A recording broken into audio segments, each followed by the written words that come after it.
Hi, welcome to another session of Wing Chun.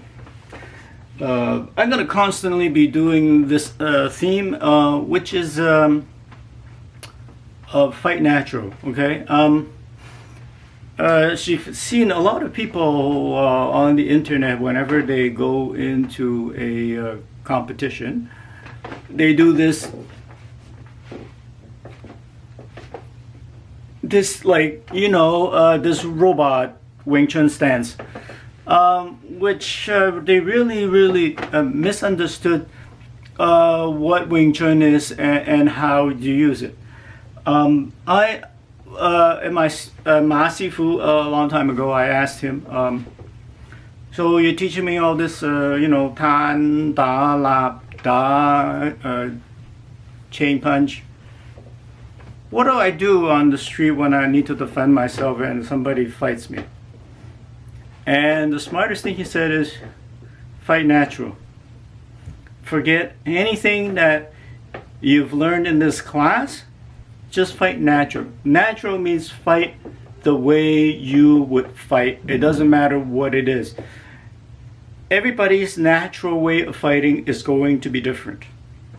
So just fight natural. Don't think of bong sao. Don't think of tan sao. Don't think of bong lap sao. Don't think of chain punch. Don't think of anything. Just fight naturally. And most people in the Wing Chun community don't get it. Because why are we going to learn all these complicated moves in a Wing Chun class when now you tell me that when you go to actually spar with somebody, don't use it, okay? The idea is that we here are going to teach you the correct way. So the tan sao is this, where your elbow is in the center, not here. So this is not a good tan sao. This is a good tan sao. So your elbow is not outside, that's unsupported by your body weight.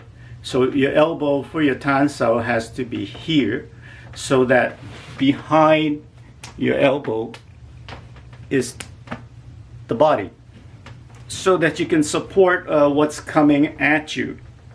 Your enemy's hands coming at you, you have the power in your elbow to stop it. But obviously, when you're fighting, nothing is perfect. You're not going to be centered. Your opponent is not going to be centered and is constantly moving. So when you do it naturally, it's not going to be perfectly like that. So we teach you in class the perfect scenario, the perfect alignment, so that you understand what it is. But once you go and start using it, you're not supposed to be using it perfectly, because you're not going to be perfectly standing in the right position, and your enemy isn't going to be standing in the perfect line in front of you, as well as they're constantly moving. So the way you're supposed to encounter outside of Wing Chun class when you spar with anybody, you're not supposed to be even recognizable as a Wing Chun person. You're to just fight like you would whatever that is. So that is extremely critical. And plus the second reason is that not everybody is going to fight the same. Their natural way is not going to fight the same. And if you trained well in Wing Chun, in your class you trained well, then those moves will come out naturally. So that when somebody throws anything at you, your first reaction is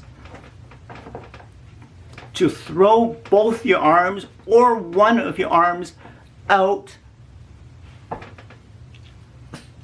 in the center. But of course, if you have done more Wing Chun, you know that we don't always throw our hands in the center if the other practitioner isn't a Wing Chun guy. So that is quite important, because we always teach you fight the center, fight the center, fight the center. But that's only because the other person is fighting the center. So if you're fighting someone that's completely not from a Wing Chun school, you don't have to be so centered. Your hands is here at the shoulder, and this hand's at the shoulder. So your hand is more or less here. Okay, your elbow is more or less here, your hands more or less here, not here. Because the guy's not firing like this at you. He's firing these kind of things at you. So you want to be there, you don't want to be here. Because if you're here, you're going to pretty much be eating all his hooks.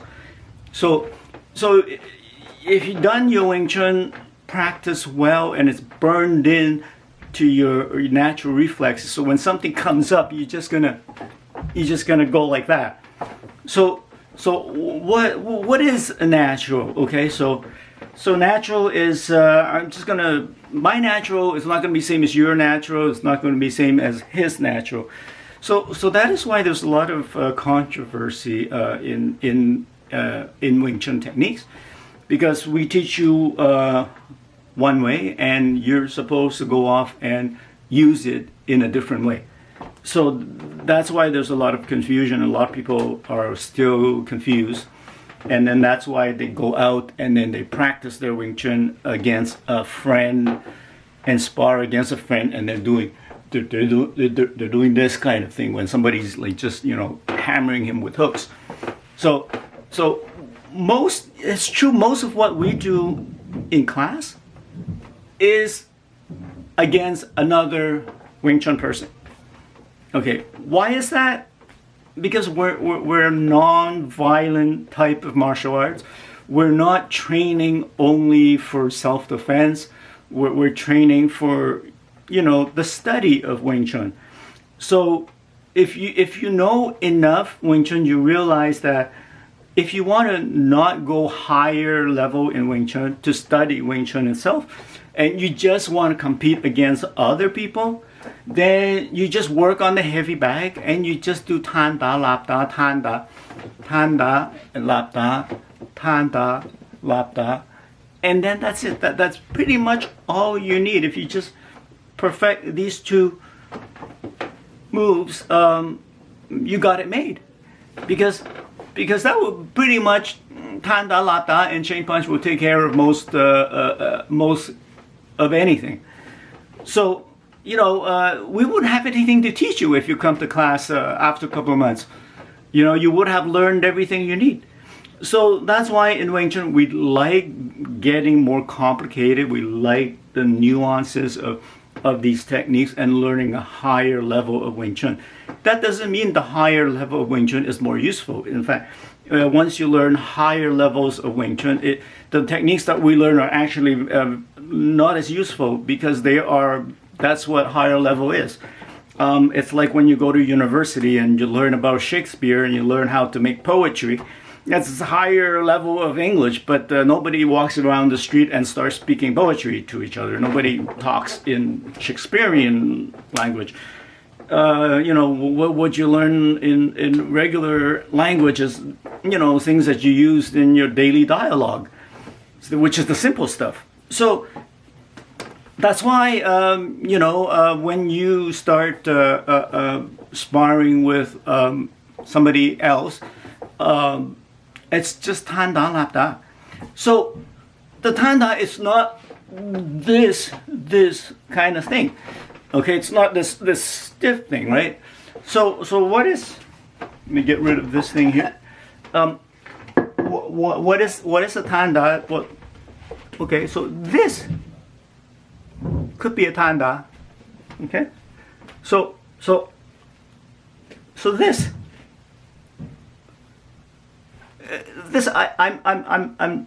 I'm extending this hand. Okay, just this much. I'm not doing this Wing Chun stuff here. I'm just going to go like that.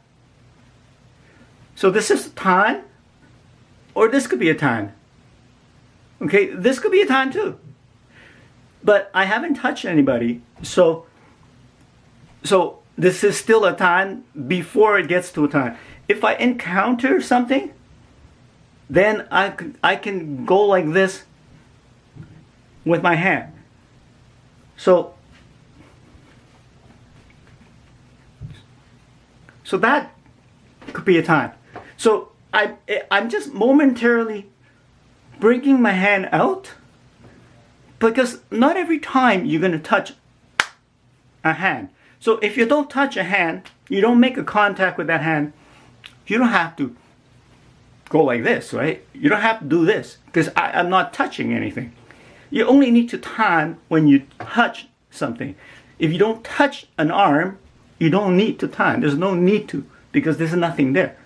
So there's not always something there, you know, like this is, you're exchanging, you know, you're exchanging all kinds of things. So this, if I do this, yeah, you don't see it and it's not there because perhaps in that move I didn't contact anyone.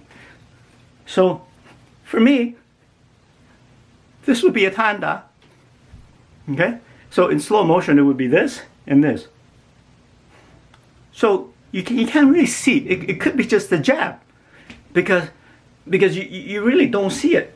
But in my mind, I have the reflex. I know that if I do touch somebody's arm with this hand, I will go in kind of a time. I would switch to this. I would rotate and switch to this if I do touch something.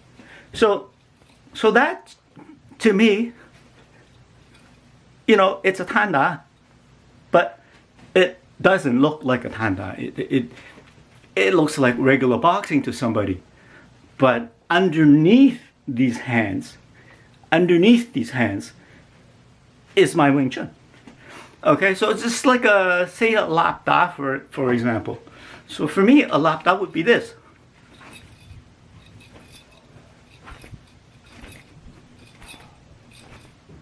That's a lap da.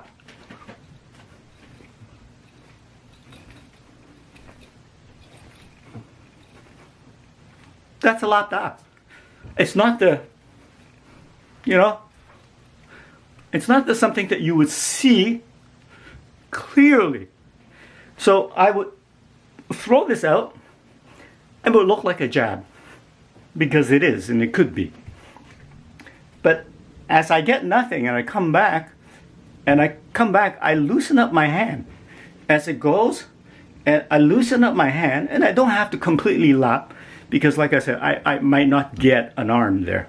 So it comes back relaxed, and then as it comes back relaxed, this hand goes out. So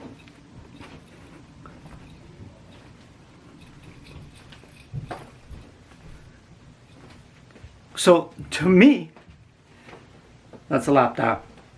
I'm not getting anything, but if I get something, this jab would turn into a lap as this goes. So that could be a lap da. So you need to just kind of take it as a concept. Everything that you learn in your Wing Chun, having it to be here and having this to be here and not there, you know, all that you put inside of your mind, in the back of your mind, and you try to then just use it as a concept, and that's how you do it. So when you combine all these moves into your regular fighting, your regular rhythm, okay, that's the other problem, is that when you see these guys with their Wing Chun and they're sparring with somebody from another school and they're like this, and they have no rhythm. So you know, when you're sparring, you know, you have to have this rhythm. You know, it's about beats, it's about rhythm, and they don't have any rhythm, and that they stand so still, like a robot with their chin up, that they're getting smashed left and right. Okay, because the chin up thing is only when you're this close against somebody and that you've already landed punches. And once you've landed punches already, and the guy's like here, you've landed punches, then you don't want to sacrifice your structure. And then at that point in time when the guy is right in front of you, then you can go in with your body here.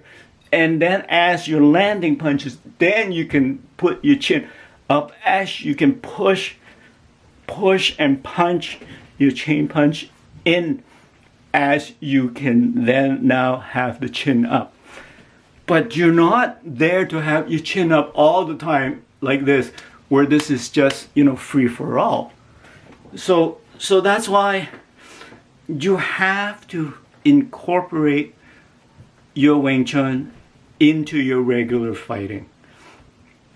And then here I'm going to show you, and this is not about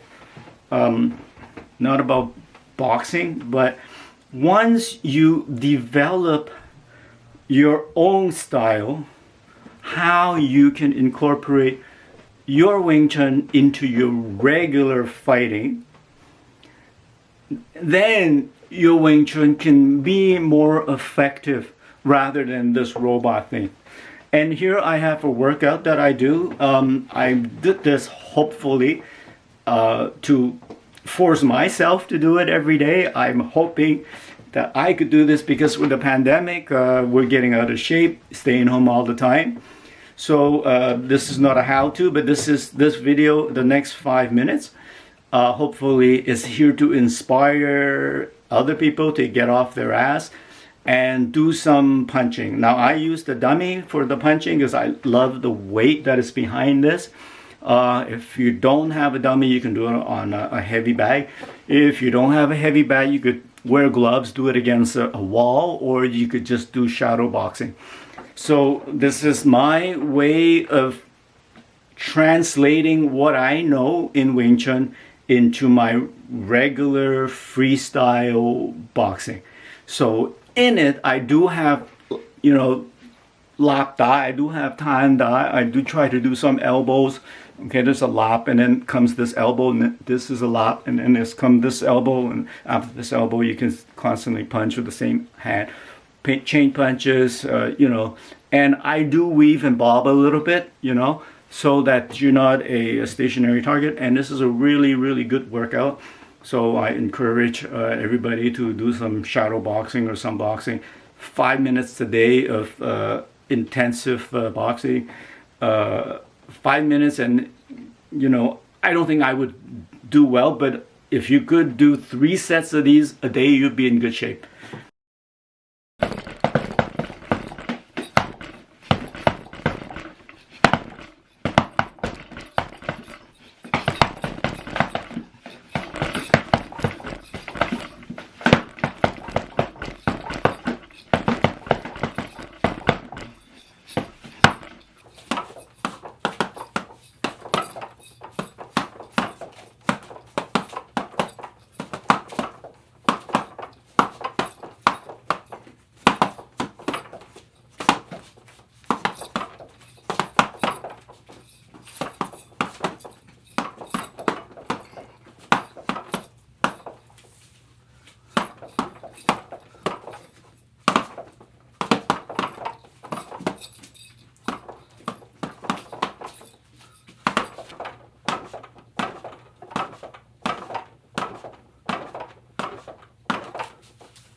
So that was quite a good workout.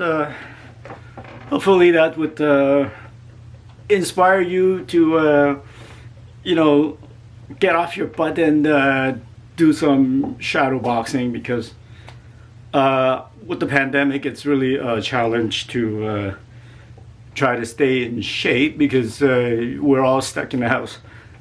So that was not really for strength, because I don't have too much of that. It's mostly for incorporating your Wing Chun into your natural fighting style, and not to worry about your tan sao, your bong sao, and all that crap, and just try to fight naturally, keeping in mind that if you practice properly in Wing Chun, that your moves should come out naturally. And that's it. Wear a mask when you go out, stay safe, and have a good day. Thanks. Bye.